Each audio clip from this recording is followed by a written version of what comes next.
What a Spanish Grand Prix, guys. Honestly, I had given up on this season after the first couple of races. It was looking like a very easy win for Max. He's still winning races, but he has to work for it right now. And this is where people who were saying it's just the car, it's not Max, are getting exposed, because you need a driver of this caliber to win races when you don't have the fastest car. And that's what happened in the Spanish Grand Prix. Red Bull was not the fastest car, it was the McLaren, but it was amazing driving by Verstappen, proper strategy from Red Bull, pit stops, everything that made them win the race. So it was not an easy win. Let's talk about the race start, because here's where Lando Norris got a massive disadvantage, because he had a slow start and after that he tried to defend against Verstappen, tried to push him, but unfortunately that didn't work that well. Max got around, and on the outside George Russell got around, because there is a very long straight after the race start. You get a very massive toe, and because of that Russell was able to go on the outside and take the race lead for 2 laps. Lewis Hamilton also ended up having a bad start. He was jumped by both of the Ferraris. He still managed to overtake them within the first couple of turns and he settled behind Norris.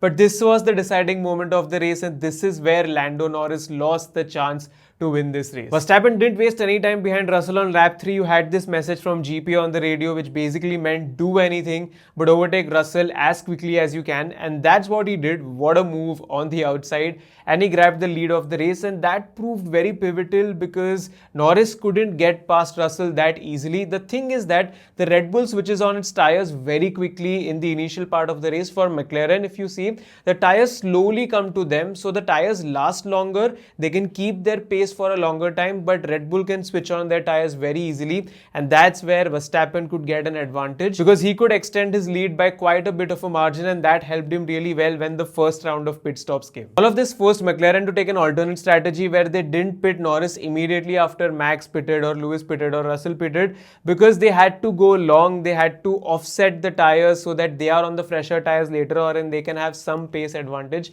and that's what they did. But unfortunately, after Norris's pit stop, he once again came behind the Mercedes drivers, so he had to fight Hamilton. He also had to fight Russell, and that fight took a bit of the tire life out of him, wasted a bit more time. So within that time, while he was fighting Russell, Max was able to extend his lead once again, and that's how these things continued. After the second round of pit stops, Norris and Verstappen, both of them were on the soft tires. Norris did try to close the gap, but Max had enough pace to maintain a gap, and that's why he ended up winning the race. So it was proper driving from Verstappen, plus the mistakes from Norris, plus the fact that he had to fight Russell, and proper strategy from Red Bull that made them win the race. So that explains why Norris was so hard on himself, because he knew that the win was within reach. He had the fastest car, but because of a couple of mistakes, he couldn't capitalize on it. Whereas on the other hand, for Perez and Oscar Piastri, this was a weekend to forget. Piastri made a mistake in qualifying, because of which he started down there and he was nowhere near the pace of Lando. So rough weekend from him. I'm pretty sure he's gonna bounce back.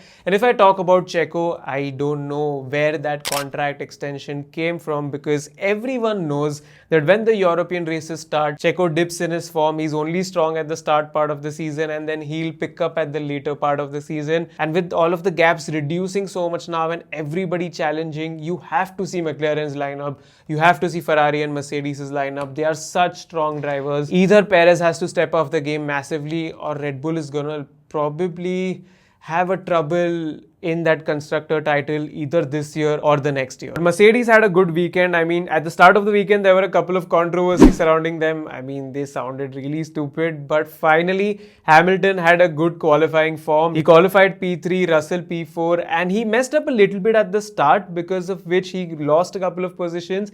If he had a good start, maybe he could have been a bit more ahead, but Russell had an amazing start, went on the outside, grabbed the lead of the race, but of course, because he was fighting with Norris and Verstappen so much, his tires didn't keep up, and ultimately it didn't end up having any effect, because even in the second stint, he had to fight with Norris again, and that, ate his tires a bit too much. So because of that, he had to pit for the second stop a little early. It was too early to go on the soft, so Mercedes put him on the hard tires. The hard tires never really switched on. They were never really preferred throughout the race weekend, and that's why he suffered. Hamilton, because his tire degradation was much lesser, he was able to pit late for his second pit stop, and that's why he could pick the soft tire, and then he had some massively amazing laps, overtook Russell, got the podium finally. First podium of the season, and I hope that they retain this form, form. Although it might be a little bit tough for Lewis to overtake Ferrari on pure pace because that's where he's going next year.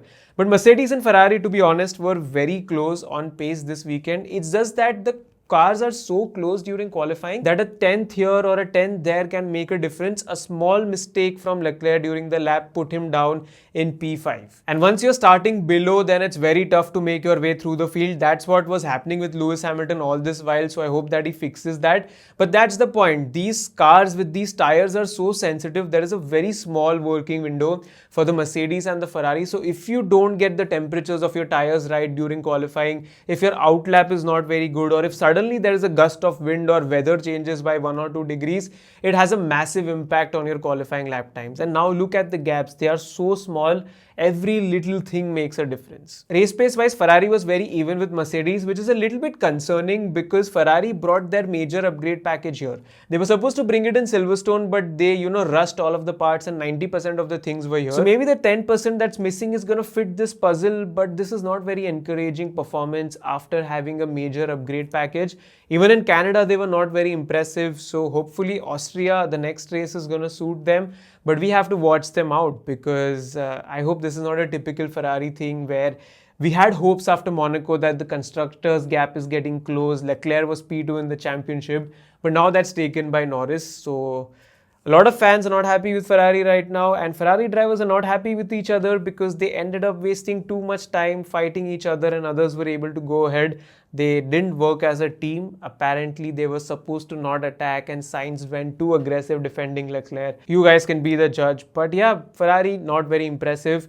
And the only upgrade that actually Mercedes had was that they reduced the weight of their floor. They haven't bought any new parts. I think it might be coming bit by bit in every race. So Mercedes versus Ferrari is a battle that we have to look out for. But Alpine was the most surprising, like the dark horse of this race, because even they don't know where this pace came from. I mean, they did hire the legendary Flavio Briatore back, but I don't know. Even Gasly was saying that we need to study where this pace is coming from because they qualified in top 10. They got into points as well. It was double points for the team. So that is really good considering how bad of a season they've had. And what's also surprising is Aston Martin's performance because they finished behind a Haas.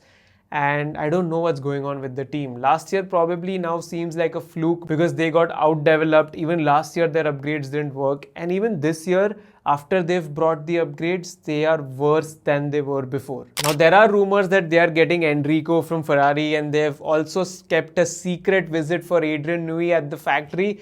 So let's see what that transpires to be, but I don't know. Aston Martin has been really disappointing and Alonso committing to them long term. Maybe he's regretting his decision now. The same thing happened with their rival Racing Bulls because both of them are fighting for P5 in the Constructors' Championship. And right now, even Racing Bulls brought a massive upgrade package here, like a big upgrade package for their car. Didn't work. Both of the drivers had struggles in qualifying, had struggles in the race. Nothing to write home about, and that is what I can say about Williams as well. Nothing exciting. Kick Sauber had a decent race, so Zhou was not having a good race since the last couple of weekends. But now I think he changed the chassis in his car and he feels more confident and he had a good result. But basically what we thought was gonna be a boring season is ramping up now, and every race by race it's getting so interesting. The next 2 tracks as well, Austria and Silverstone, we get good racing there. So if Spain was so good, I'm expecting those races to be good as well. We've got the sprint race next weekend and it's a triple header. So we've got our plan sorted for the next 2 weekends. But this is what I want to watch in Formula 1. It's okay if Max Verstappen is winning, but make him work for it. Make the teams perform at their 100%. Even Max Verstappen was like, I'm at my 100% right now. He's banking on the Red Bull upgrades to make them a little bit faster, but he's saying that when you are at the limit all the time, there are higher chances of making mistakes or getting things wrong. But that is where you get to see the raw talent of these drivers. So while I still think that Max Verstappen is going to clinch the Drivers' Championship because McLaren pace, while good, they brought it a little bit too late, so Max has that comfortable lead. And this is not like the old times where suddenly the reliability is going to take a hit